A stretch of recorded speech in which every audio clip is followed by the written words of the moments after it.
Nadagdagan pa ang mga questionableng pangalan na nakatanggap ng confidential funds ng Department of Education noong panahon ni Vice President Sara Duterte. Ayon kay House Deputy Majority Leader Paulo Ortega, kabilang dito ang mga pangalang Amoy Liu, Fernan Amoy at Jog Di Asim. Wala raw mga record ang mga ito sa Philippine Statistics Authority tulad ng mga naunang lumabas na pangalan sa listahan. Hamon ng Malacanang sagutin ito ng bise. Pero ayon sa bise, hindi niya kailangang sagutin ang mga sinasabi laban sa kanya. Dati naman niyang itinanggi na may mali sa paggastos ng Office of the Vice President at DepEd sa confidential funds. We believe that VP Sara has the obligation to tell something about this, to tell something about these discoveries. Marami na po ang naglilipa na patungkol sa mga peking resibo na di umanong na-issue po ng opisina po ni VP Sara. They can say what they want to say.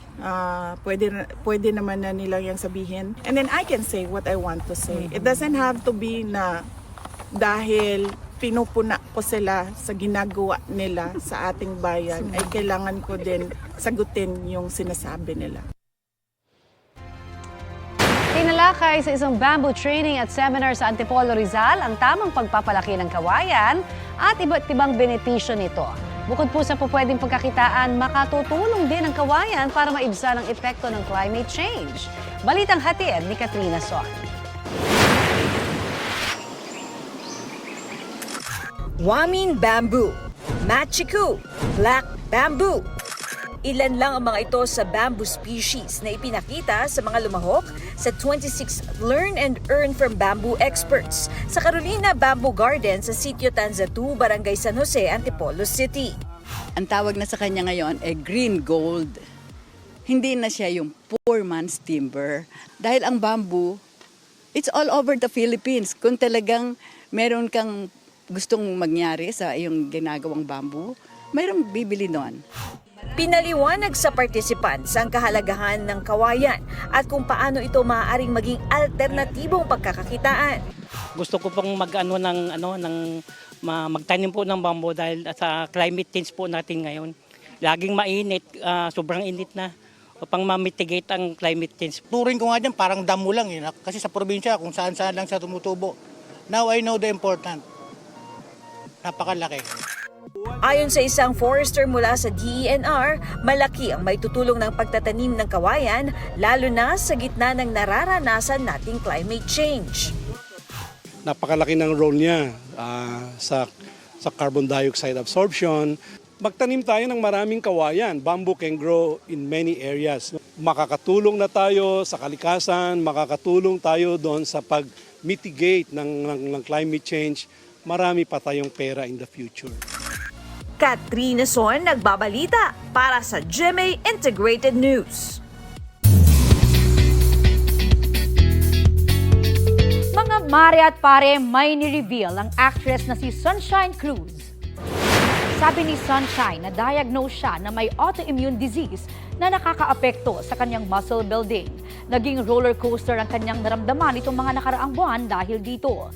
In the end, happy si Sunshine sa kanyang pagrampa recently sa isang fashion show at sa natanggap na messages of support mula sa fans at sa kanyang friends. Naglatag ng mga floating barrier ang China sa Bajo de Masinloc ayon sa Philippine Coast Guard. Batay sa ulat ng Super Radio DZBB, sinabi ng PCG na ginagawa ito ng China tuwing dumarami ang bangka at barko ng Pilipinas sa lugar. Layon daw nitong mapigilang pumasok doon ng PCG, Bureau of Fisheries and Aquatic Resources at mga mangingisdang Pilipino kahit pasok sa Exclusive Economic Zone ng Pilipinas ang Bajo de Masinloc. Ilang beses nang naglatag ng mga floating barrier ang China roon, nakalaunay inaalis din ng Pilipinas. Ito ang GMA Regional TV News.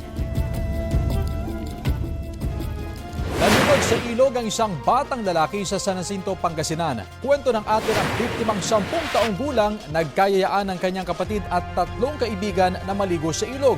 Napunta raw ang bata sa malalim na bahagi ng ilog kaya nalunod. Humingi raw sila ng saklolo o ang kaibigan ng bata at naisugod pa siya sa ospital pero idineklarang dead on arrival. Nagpaalala pulisya na dapat laging may kasamang nakatatanda ang mga bata kapag lumalangoy. Payo naman ng Department of Health para maiwasang malunod, mainam na mag-aral lumangoy. Kung hindi marunong, manatili sa mababaw na bahagi at matuto rin ng iba't ibang safety rescue skills. Bumaligtad ang isang motor bangka sa dagat dito sa Davao City. Kwento ng isa sa mga sakay ng bangka, pupunta sana silang magkakamag-anak sa Samal Island. Pero nagpasya silang hindi ito ituloy dahil sa malalakas na alon. Nang umikot ang bangka, doon na raw iyon bumaligtad. Nahulog ang 11 sakay nito. Nakatawag pa sila sa kanilang mga kaanak na agad pumunta roon para sagipin sila. Dumating rin kalaunan ang mga otoridad at nasagip ang 19 na tao kabilang ang mga dumating na kamag-anak. Batay sa investigasyon ng Coast Guard, hindi pampasaherong bangka ang sinakyan ng magkakaanak, kundi isang fishing bangka. Inaalam pa nila ang pananagutan ng nagmando sa bangka na kaanak din ng mga nasagip.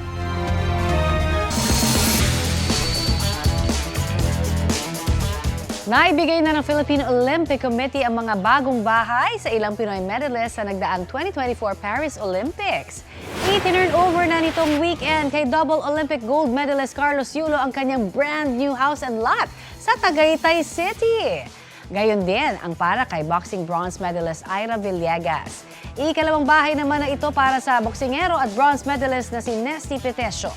Nagpasalamat naman ang mga atleta sa natanggap na incentive.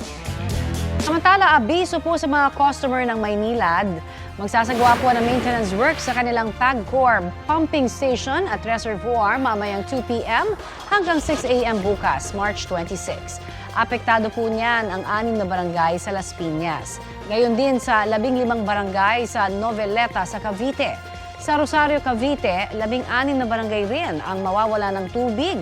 Apektado rin po ng service interruption ang 82 barangay sa Cavite City, 57 barangay sa Bacoor, 84 na barangay sa Imus at 27 barangay sa Kawit. Ang Manila Water magkakaroon naman ng line meter declogging at line maintenance sa Pasig, Antipolo at San Mateo sa Rizal.